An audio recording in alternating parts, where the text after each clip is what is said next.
Former President Dr. Goodluck Jonathan has spoken on the Rivers State political crisis, describing the political tension in Rivers State as worrisome. He has asked Governor Siminalayi Fubara and his predecessor, Nyesom Wike, to work together for the good of the people of Rivers State. The state has been in a year-long political crisis since Wike. Now, the FCT minister and Fubara, his successor as governor, fell out. Now, according to Jonathan, Rivers State is very critical in this country. Rivers State is the heart of the Niger Delta.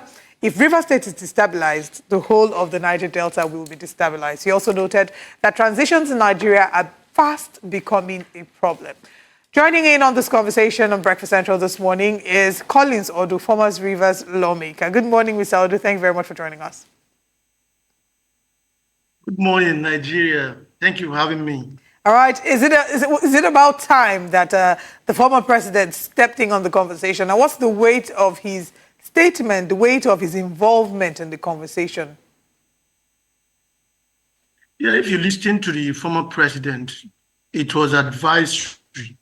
And it had to go that way because if the president of the country had intervened and some actors, or let me be specific, the governor would renege on that intervention. At this point, he is ex-president. When the current president has intervened, at this point, he may try to advise them, sit with our leader, Chief Barrister Ian Wike, and as well sit with the governor.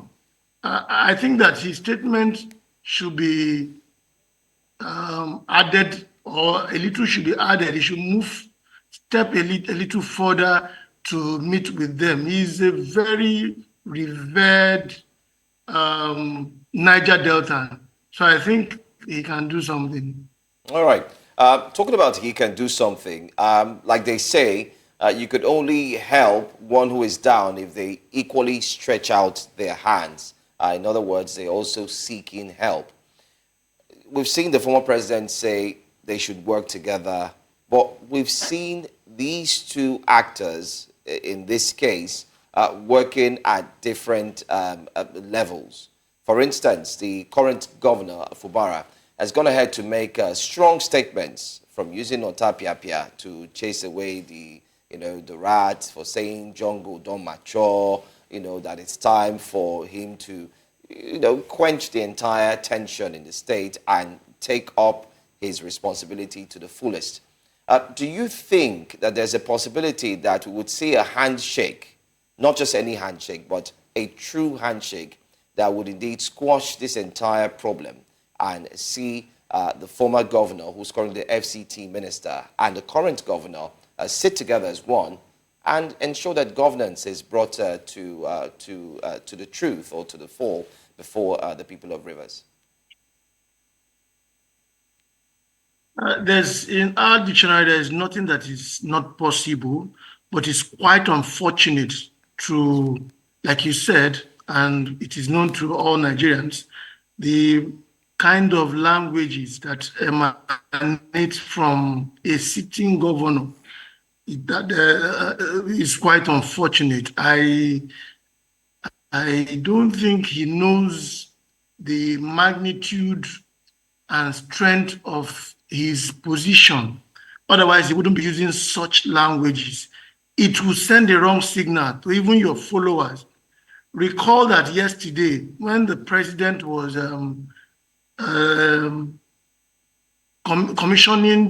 flagging off the project, one of the governor's allies stood up to speak. And from the angle he wanted to speak, the governor should notice that he was following his footsteps. The governor, from where he was sitting, had to beckon on him, and he had to stop what he wanted to say. These are things that a sitting governor, there are certain words that a sitting governor shouldn't be heard. In this arrangement or this 8-point truce, it is clear that Governor Fubara is not sincere about it. As soon as that truce was reached, the House of Assembly members came and immediately withdrew the impeachment notice. And they began to see the sluggishness of the governor to implement his part. And that is the reason why we are where we are now, because there is no sincerity in what he wanted to do. Here is a governor who would say A and does B. He came up and he made a broadcast to this truth, but his words were different from his actions. But don't you think, Mr. Odu, don't you think that the FCT minister should have also let go? And a lot of people have kept asking the same question. Why is the FCT minister beckoned or so interested in the affairs of River State? I mean, he's out of River State. Can't he just possibly focus on the FCT and allow Governor Fubara to do his job? No, I think your insinuation is quite incorrect in the fact that the FCT minister is focused. And if you go to Abuja, you notice that. But if he was focused, there was a recent statement he made where he said that he made a mistake. And then he said he made promises to the 25 lawmakers that nobody would be able to take them out. So there's a lot of, if someone isn't interested, he wouldn't be making such statements. He'll possibly be saying, okay, we're about to launch the rail system in the FCT. Don't worry about what's happening in Rivers. We're about to do this in the FCT. I mean, there's a lot to be done in the FCT as regards talking too much. It seems like he's working in the FCT, but he has his eyes still at the back of his head, focusing on what's going on in River State. My brother, you see, what is important is the 8-point agenda. Has the FCT minister kept to his part? The answer is yes. Has the governor kept to his part? The answer is partially.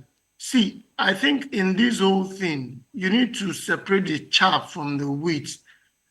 Won't people make statements anymore? Are you going to be distracted with statements? These are people we must leave and people must talk. So the governor should remain focused on executing the 8-point agenda and not what this person said and what this person said. What has this person done? He has done his part. And Honorable that is what is important at this moment. Honorable Odu, can you please share with us, I mean, you've said that the former governor has kept to his own part of the 8-point agenda and the current governor hasn't kept his own part of the 8-point agenda. And I'd like you to shed more light on that. What do you mean by, he hasn't kept to his own part? What part has he not kept to? And what part has His Excellency Nyesom Wike kept to?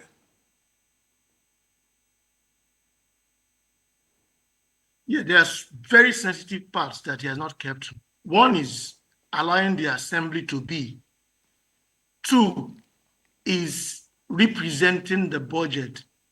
And then 3 was to conduct a democratically elected local government council. Those 3 points are in the truth. And until today, the governor has refused to let the assembly be, even when there is a court judgment restraining the governor from relocating or appointing where the House of Assembly will do their sitting. The governor has sent out an executive order directing the assembly to be sitting in the government house. This is call it an abnormal situation. And then he had ample time to organize or conduct the local government elections. He didn't do it. And to represent the budget, we're entering June. By the end of June, everything he does will be illegal. The governor has defiantly refused to represent the budget. And these are most critical issues that borders on the constitution and the legality of the government. I hear the governor from time to time saying that the truth is not democratic or is not constitutional. I know that there are alternative complete resolutions. It is captured in our constitution, and it stands. So all of these things that he has not done, all of them are constitutional, But and he has not Honorable, done it. And he keeps saying that the Honorable Odu, please, I'm truth is sorry, not constitutional. I'm sorry to interject. I'd like to take you on just one of the points you made. You talked about the lawmakers. Are you saying here that the 25 lawmakers who defected from PDP to APC have not in any way, fallen short of the Constitution, and the current governor should accept them back? Is that what you're saying here? Absolutely.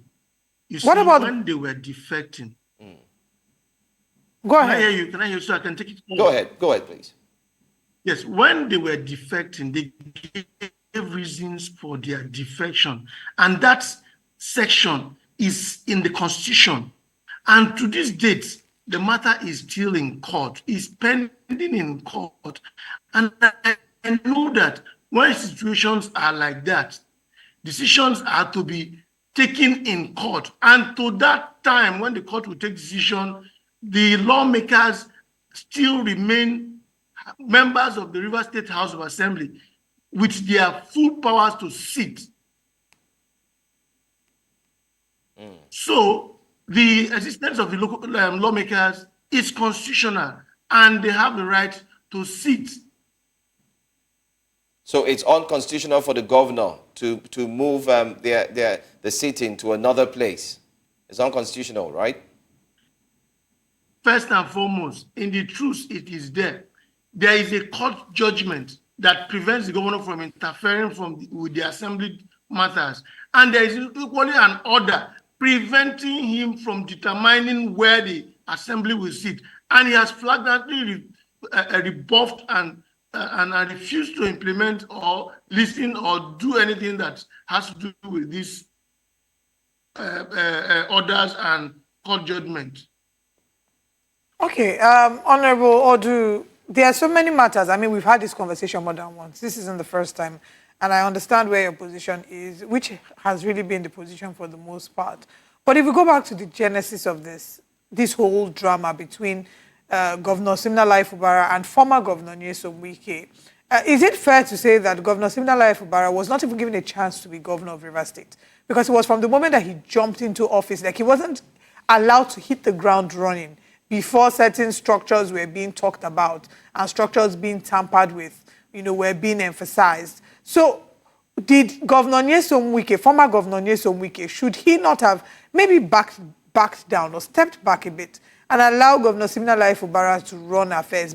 Bearing in mind that I remember the Thanksgiving of an elder statesman, I believe, in Rivers State. He did say clearly there that when his time in office is done, he will not have anything to do with trying to influence or just trying to still be in government. He fought that sort of structure before he came in to be able to establish himself as a governor. Shouldn't he have been able to step back and not then be a perpetrator of a system he so blatantly fought against?